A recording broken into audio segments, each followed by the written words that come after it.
L'histoire de Madame la Souris, Tittle. Il était une fois une souris des bois, et elle s'appelait Madame Tittlemaus.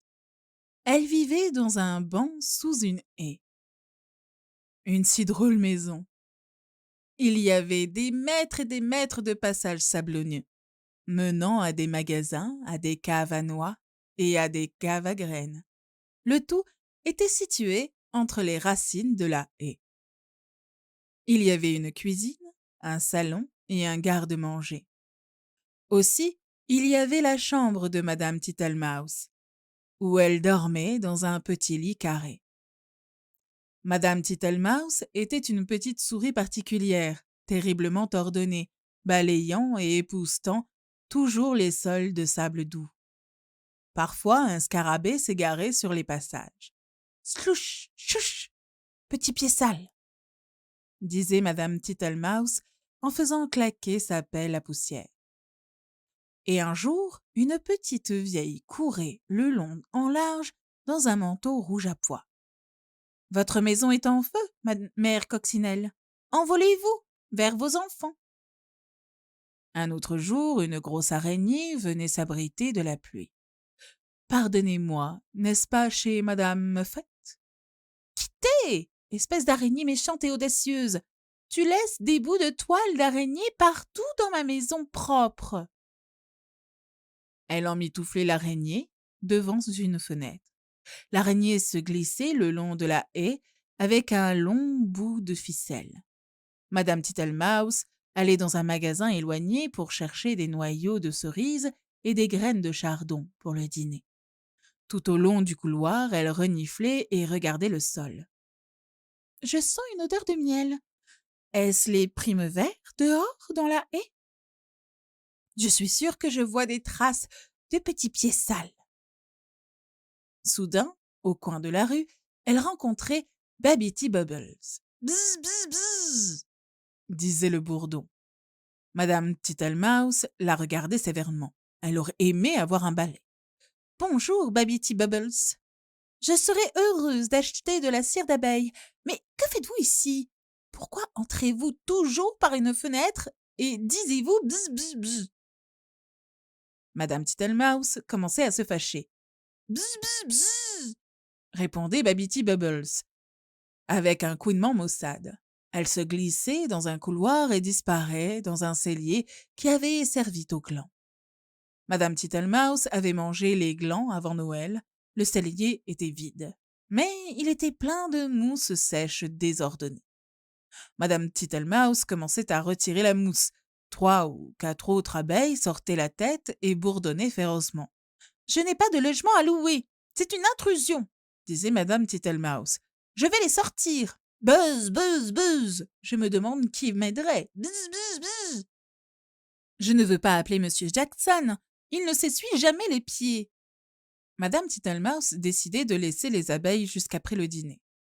Quand elle revenait au parloir, elle entendait quelqu'un tousser d'une grosse voix. Et là, il était assis, Monsieur Jackson lui-même.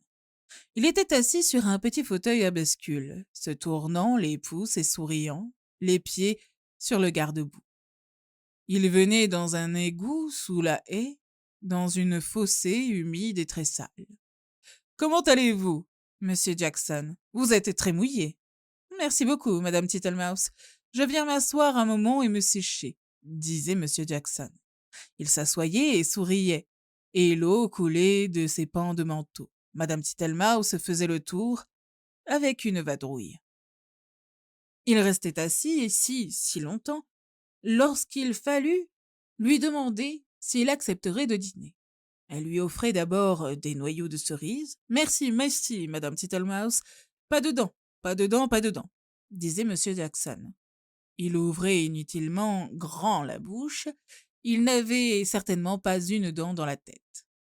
Puis elle lui offrit de la graine de chardon. « Tiddle, widdle, widdle, pouf, pouf, pouf » disait Monsieur Jackson. Il soufflait du chardon dans toute la pièce. « Merci beaucoup, Madame Tittlemaus. Maintenant, ce que j'aimerais vraiment, vraiment, ce serait un petit plat de miel. » J'ai bien peur de ne pas en avoir, monsieur Jackson, disait madame Tittlemaus. Bien, bien, bien, madame Tittlemaus, disait monsieur Jackson avec un sourire. Je peux le sentir. C'est pourquoi je l'ai demandé. Monsieur Jackson se levait lourdement de table et commençait à regarder dans les placards. Madame Tittlemaus le suivait avec un torchon pour essuyer ses larges traces de pas humides dans le sol du salon. Lorsqu'ils étaient convaincus qu'il n'y avait pas de miel dans les placards, ils commençaient à descendre le couloir. En effet, vous resterez ferme, monsieur Jackson. Bien, bien, bien, madame Tittlemaus. Ils se faufilaient d'abord dans le garde-manger. Tiddle widdle widdle, pas de miel, pas de miel. Mais, madame Tittlemaus, il y avait 3 personnes rampantes et effrayantes qui se cachaient dans la porte-assiette. 2 d'entre eux étaient enfuis, sauf le plus petit qui l'attrapait. Puis il se faufilait dans le garde-manger. Madame Papillon était en train de goûter le sucre, mais elle s'envolait par la fenêtre. Tiddle widdle widdle, madame Tittlemaus. Vous semblez avoir l'abondance des visiteurs. Et sans aucune invitation, disait madame Thomasina Tittlemaus. Il suivait le passage sablonneux. Tiddle widdle, buzz, buzz, buzz. Il rencontrait Babity au coin d'une rue, la soulevait brusquement et la reposait à nouveau. Je n'aime pas les bourdons, ils sont partout hérissés, disait M. Jackson, en s'essuyant la bouche avec la manche de son manteau. Sortez, sale vieux crapaud, criait Babity Bubbles. Je vais être distrait, grondait Madame Tittlemaus. Elle s'était enfermée dans la cave à noix pendant que M. Jackson sortait le nid d'abeilles. Il semblait n'avoir aucun problème avec les piqûres. Quand Madame Tittlemaus s'était aventurée à sortir, tout le monde était parti. Mais le désordre était tel que quelque chose d'épouvantable. Je n'ai jamais vu un tel gâchis. Des taches de miel, de la mousse, du chardon et des marques de petits et de grands pieds sales. Partout dans ma belle maison propre. Elle ramassait la mousse et les restes de la cire d'abeille, puis elle sortait et allait chercher des brindilles pour fermer et en partie la porte d'entrée. Je vais la rendre trop petite pour monsieur Jackson. Elle allait chercher du savon doux, de la flanelle et une nouvelle brosse à récurer dans la réserve. Mais elle était trop fatiguée pour faire plus.